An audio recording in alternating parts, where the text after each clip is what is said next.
রমাদানে দান করব, ইফতার শেয়ার করব। কাউকে ইফতারি করালে সারাদিন রোজা রেখে তার যে সওয়াব, আপনি ইফতার করানোর কারণে আপনার আমলনামায় ওই সওয়াব আল্লাহ ঢুকাই দিবেন। পড়েন সুবহানাল্লাহ। সাহাবারা বললেন, নবী আমরা গরিব মানুষ, ইফতারি খাওয়ানোর পয়সা নাই। আল্লাহর হাবিব বললেন, ওয়ালাউ বিমাজকাতি লাবান, এক ঢোক দুধ, ওয়ালাউ বিতামরা, একটাও খেজুর, ওয়ালাউ বিশারবাতি মা, এক ঢোক পানি খাইয়েও যদি কারো রোজা ভাঙাও, তারপরে ওই সওয়াব তোমার আমলনামায় দিবে কে? তাহলে মুক্ত হস্তে দান করুন, 4 নাম্বার। 5 নাম্বার হচ্ছে কদর তালাশ করুন। রমজানের সবচেয়ে দামি সময়। বিষ্ণু বলেন, মান হরিমা খাইরাহা ফাকাদ হরিম, যে কদর মিস করলো সে সব মিস করলো, হি ইজ দ্য লুজার।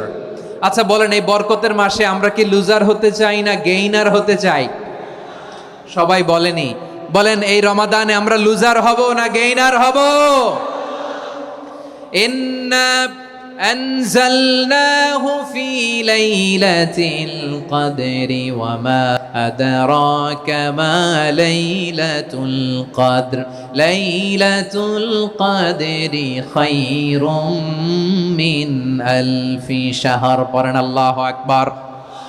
লাইলাতুল কদরি খায়রুম মিন আলফি শাহর, 1000 মাসের চেয়েও সেরা। 1000 মাসে হয় 83 বছর 4 মাস।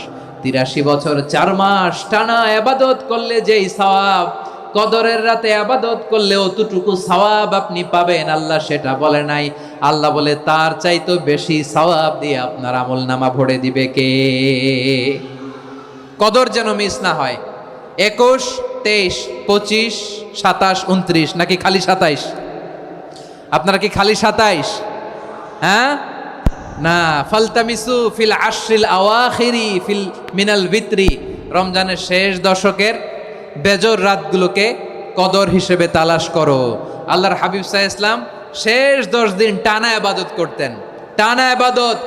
ইদা জাআল আশরু আহিয়াল লাইলা আইকাযা আহলা ওয়া জাদ্দা ওয়া শাদ্দাল মিজার, সারা রাত জেগে ইবাদতের নজির নবীজির নাই, শুধু রমজানের শেষ দশক ছাড়া। সুবহানাল্লাহ বলেন। নিজেও ঘুমাতেন না, ফাতেমা রাদিয়াল্লাহু তাআলা আনহু, আলী রাদিয়াল্লাহু তাআলা আনহু কাউকে ঘুমাতে দিতেন না, সবাইকে জাগিয়ে তুলতেন। আমরা সারা রাত জেগে ইবাদত করব, রাজি আছেন তো?